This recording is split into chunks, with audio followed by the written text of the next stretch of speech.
qui est l'année 2021.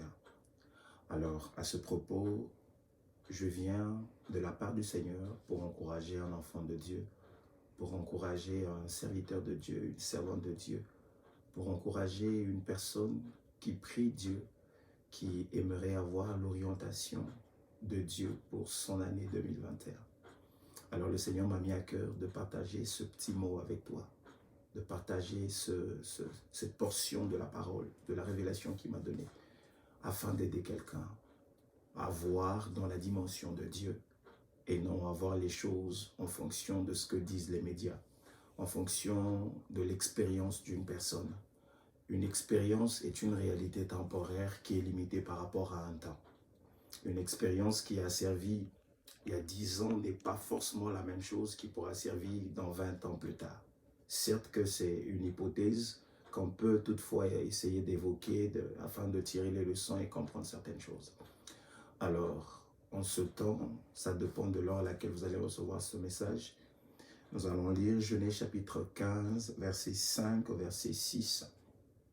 Je ne vais pas aller dans les détails, mais je vais aller bref, directement au message que le Seigneur m'a mis à cœur.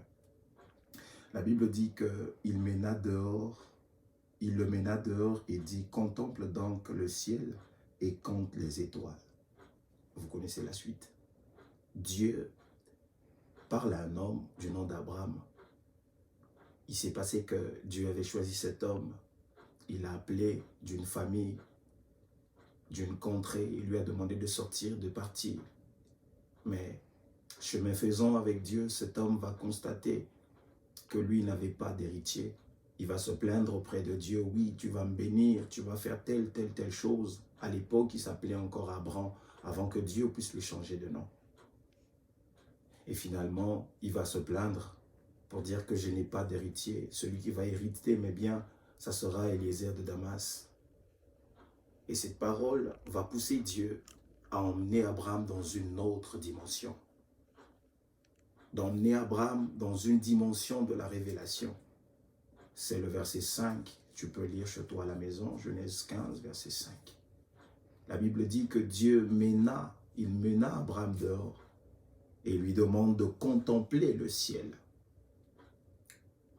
Ensuite, il lui demande de compter les étoiles. Il dit, si tu peux compter les étoiles, ainsi sera le nombre de ta descendance. Si vous lisez le verset 6, la Bible dit, Abraham crut en l'Éternel qui le lui compta comme justice. Alors, qu'est-ce que Dieu me met à cœur de partager à une personne sur ces portions des Écritures? J'aimerais parler de la révélation. Une année qui s'en vient, tu as besoin de la révélation. Tu as besoin de voir. Tant que tu ne vois pas, ta foi, elle est morte. Pourquoi je dis que ta foi est morte? Parce que la révélation engendre la foi.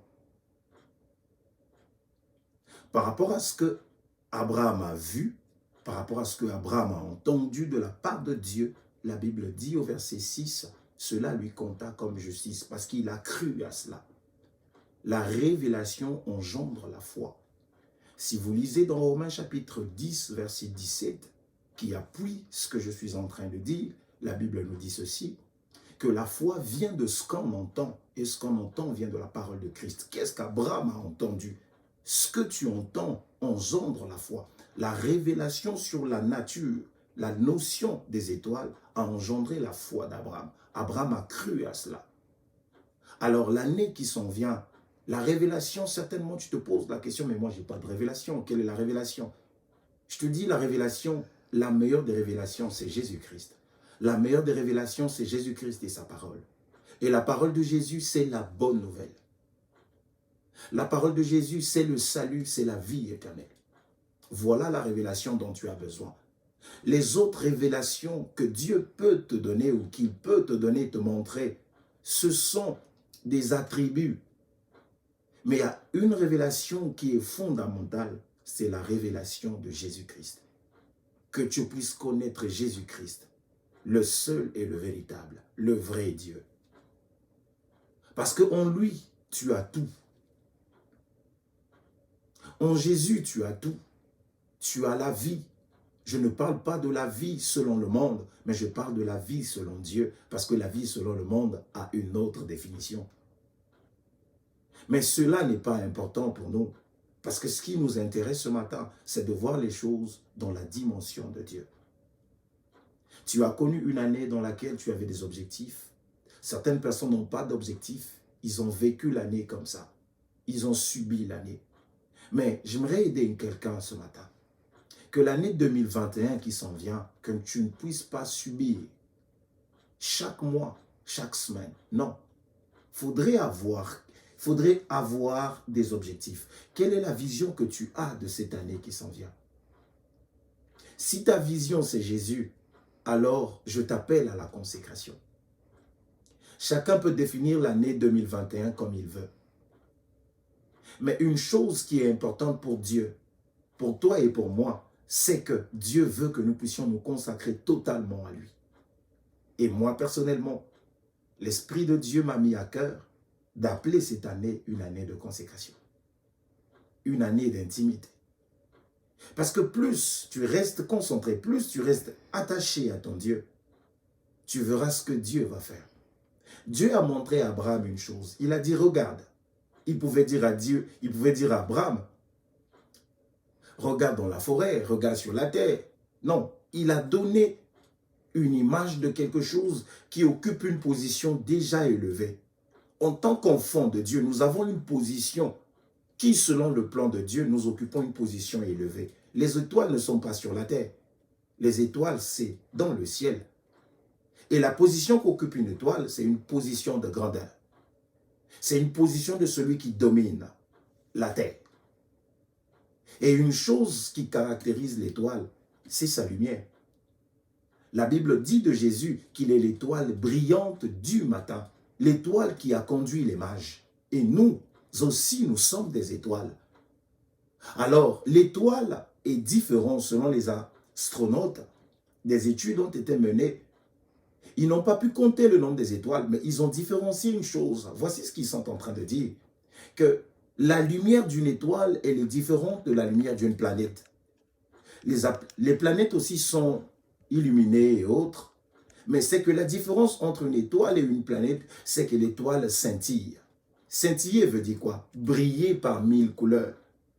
En tant qu'étoile, chaque année, nous sommes appelés à briller.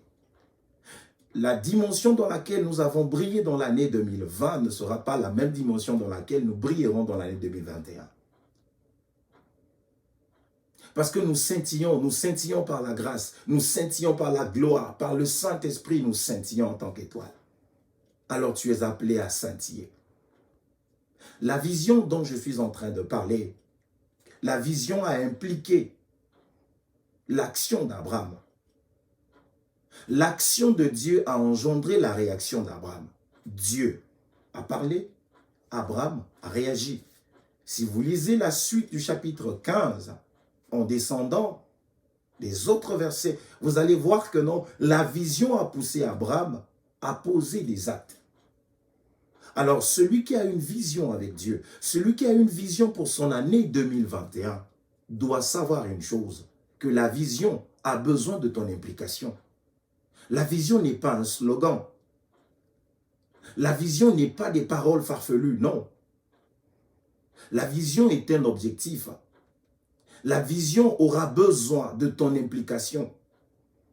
La vision aura besoin de ta propre discipline afin que cette vision se réalise.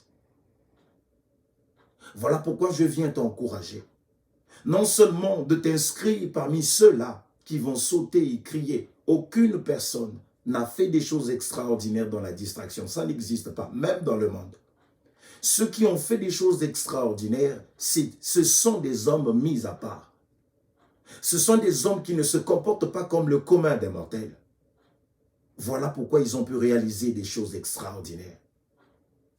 Mais si tu décides de vivre comme le commun des mortels, tu ne vas pas impacter le monde. Tu vivras, mais tu passeras comme ça. Or, mais nous sommes appelés à influencer. Nous sommes appelés à être des modèles d'inspiration par la grâce de Dieu. Nous sommes appelés à conduire. Nous sommes appelés à impacter. Voilà pourquoi j'encourage une personne. Voilà pourquoi je motive la foi d'une personne de changer ta perception. L'année 2021, c'est dans quelques heures. Pour d'autres personnes de l'autre côté du globe, de là où je suis, c'est dans 2 jours que nous allons basculer d'une année. Alors, en tant qu'enfant de Dieu, j'aimerais t'aider. Je m'aide moi-même et je partage cela avec toi. L'année 2021, regarde dans la dimension de Dieu. Dieu a demandé à Abraham, regarde dans les cieux. Pousse ta vision encore plus loin. Ne regarde pas au matériel. Le mariage n'est pas l'objectif de la vie. Non. Ce sont des accessoires, ce sont des bonus qui nous accompagnent. Ce sont des bonus. Alors, en tant qu'enfant de Dieu, tu dois regarder loin. Tu dois viser loin. Parce qu'à chaque fois que tu vas réaliser un objectif, il y aura un autre besoin qui va se créer en toi et qui va demander ton implication, ta détermination. Alors, aborde l'année 2021 autrement. Ne l'aborde pas comme l'année 2020. Ne l'aborde pas avec négligence. Ne l'aborde pas avec nonchalance. Arrête de faire des critiques inutiles. S'il y a une personne à blâmer, c'est toi-même, ce n'est pas les autres. Si tu veux avancer, sois rigoureux d'abord avec toi-même. Ne cherche pas les boucs émissaires dans tes échecs. Ne cherche pas les boucs émissaires dans tes faiblesses, mais assume et donne-toi du courage, de la motivation afin de t'améliorer et d'avancer. Alors, en tant qu'enfant de Dieu, nous voulons tous ensemble regarder selon la pensée de Dieu. Souviens-toi que la révélation engendre la foi. Ce que tu as vu, c'est ça qui va engendrer la foi. La foi dont je parle ici, je ne parle pas de la foi par rapport à Christ, mais je parle de la foi par rapport à un objectif afin de l'atteindre. Parce que la foi sur Christ, c'est autre chose. Je t'encourage, toi qui me suis, toi qui me regardes, aborde l'année 2021 autrement. C'est une bonne année pour nous en tant qu'enfants de Dieu. Quelle que soit la réalité, mais nous regardons la chose dans la dimension de Dieu. Nous ne regardons pas la chose selon la chair. Nous ne regardons pas la chose selon les médias. Nous ne regardons pas la chose selon le monde. Mais nous regardons la chose selon la pensée de Dieu. Qu'est-ce que Dieu dit? Qu'est-ce que Dieu me montre? Alors c'est une année de consécration. Consacre-toi à ton Dieu. Et pour finir, tout ce qui est consacré est sacré. Si tu te consacres, tu deviendras sacré. Et quand tu es sacré, tu vas agir dans la dimension du surnaturel. Tu vas agir dans la dimension de la gloire. Alors c'était votre bien-aimé, le pasteur Dave, votre frère, votre ami pour certaines personnes. Je vous salue et vous souhaite une excellente année, une bonne année. Que Dieu soit avec vous, que Dieu vous garde, que Dieu garde vos familles. Que ceux qui sont nonchalants dans l'œuvre de Dieu, que le Seigneur vous fortifie par le Saint-Esprit, afin que l'année 2021, vous puissiez le servir avec excellence. Soyez bénis et bonne année à vous. Merci.